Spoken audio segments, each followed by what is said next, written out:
जवान तिमोथीलाई प्रेरित पावलले एउटा अति नै मिठो एउटा सन्देश दिएको छन्। जब जब म यो कुरा पढ्दछु म आफै व्यक्तिगत रूपमा वास्तवमै म उत्साहित हुँदछु अनि यो कुराबाट म धेरै कुराहरू म बुझ्ने गर्दछु, म धेरै कुरामा म सतर्क हुने गर्दछु। पहिलो तिमोथी 4:12लाई हामीले हेऱ्यौँ भने यहाँ यसरी पाइँदछ, जवान छौ भन्दैमा कसैले तिमीलाई तुच्छ नठानोस्, तर विश्वासीहरूका अघि बोली वचन, आचरण र प्रेममा, विश्वासमा र शुद्धतामा तिमी एक उदाहरण बन।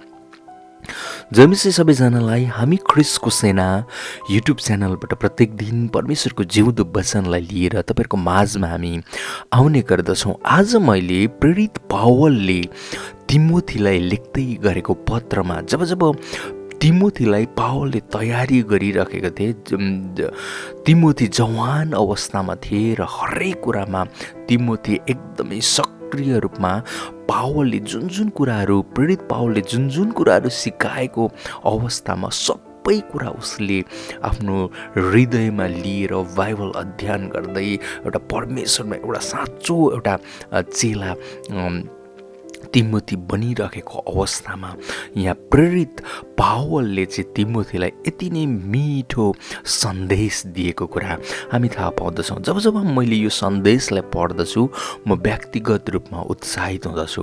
प्रिय मित्रहरू, तपाईँहरू म परमेश्वरको सेवाको लागि ख्रिस्ट येशूलाई हामीले साँचो रूपमा विश्वास गरेर हामी परमेश्वरको इच्छा पुरा गर्नको लागि तपाईँहरू म अगाडि बढिरहेको छ भने तपाईँहरू कस्तो परिस्थिति भएर बढिरहेको छौँ त। अनि यहाँनिर तिमोथीलाई पनि प्रेरित पावलले यो एकदमै मिठो सन्देश दिएको छन्। उनले भन्दैछन्, जवान छौ भन्दैमा कसैले तिमीलाई तुच्छ नठानोस्।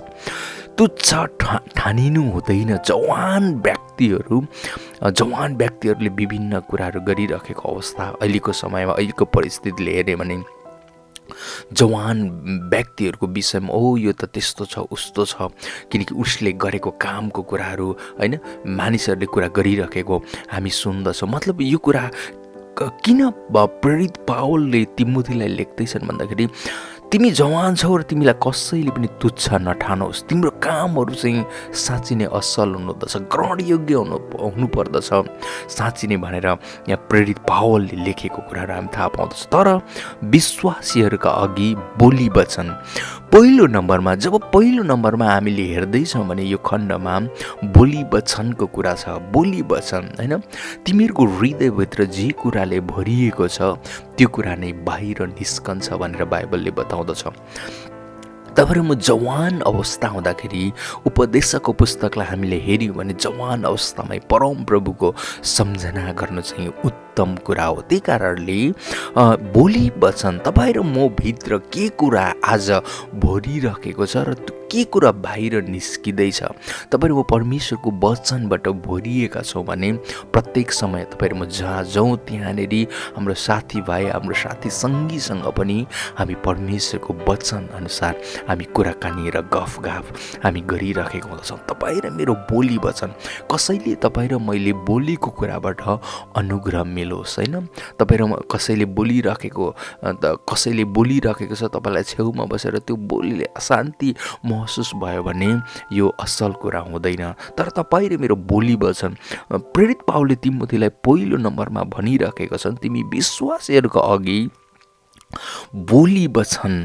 बोली वचनमा तिमी होसियार हुनुपर्दछ।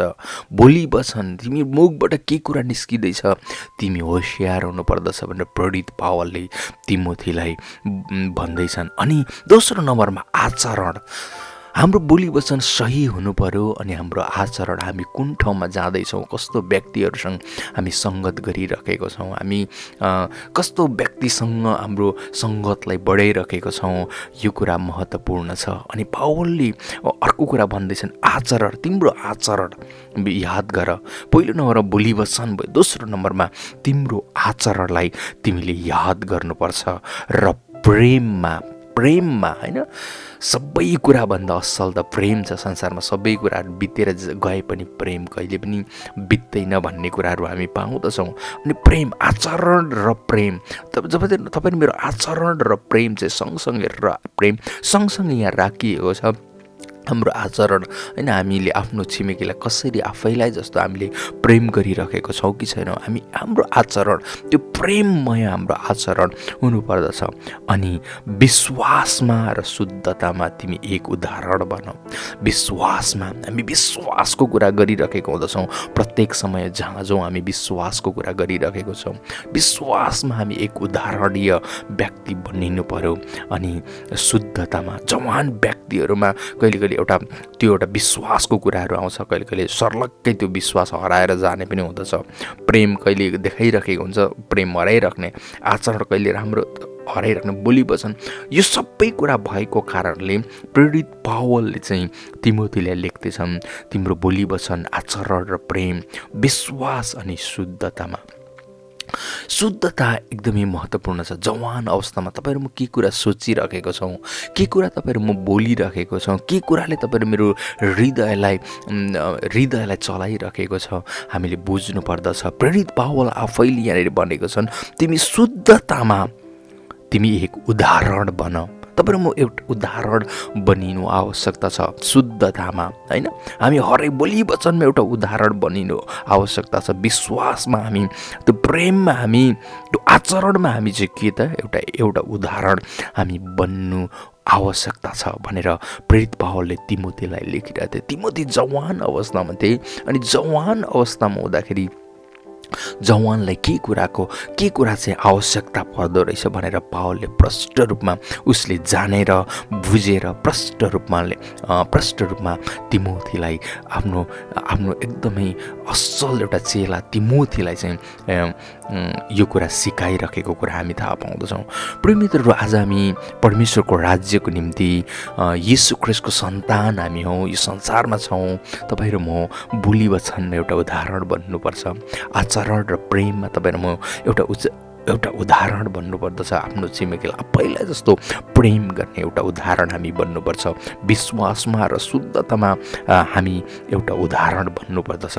जब हामी यो उदाहरण बन्दछौँ, तपाईँहरू म साँच्चै नै असल एउटा नेतृत्व गर्न सक्दछौँ। यो नेतृत्व जसरी प्रेरित पावलले तिमोथीलाई जवान अवस्थामा एउटा नेतृत्व सुम्पिँदै गर्दाखेरि यो कुराहरू उसको जीवनबाट चाहिँ तिमी एउटा उदाहरण बन्नुपर्छ है भनेर यसरी लेखेको कुराहरू हामी थाहा पाउँदछ। तपाईँ र म एउटा घर, एउटा परिवार अनि हाम्रो समाजको लागि, अनि तपाईँ र म त चुनिएका व्यक्ति, राष्ट्रिय पुजारीगिरी पवित्र जाति हौँ।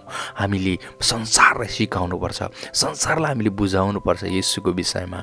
अनि येशूको विषयमा बुझाउँदै गर्दाखेरि तपाईँ र ममा साँच्चै नै हाम्रो बोली वचन, आचरण र प्रेम, विश्वासमा र शुद्धतामा तपाईँ र म एक उदाहरण बन्नुपर्दछ। आजको वचनबाट म बिदा हुन चाहन्छु। जय मसीह सबैजनालाई।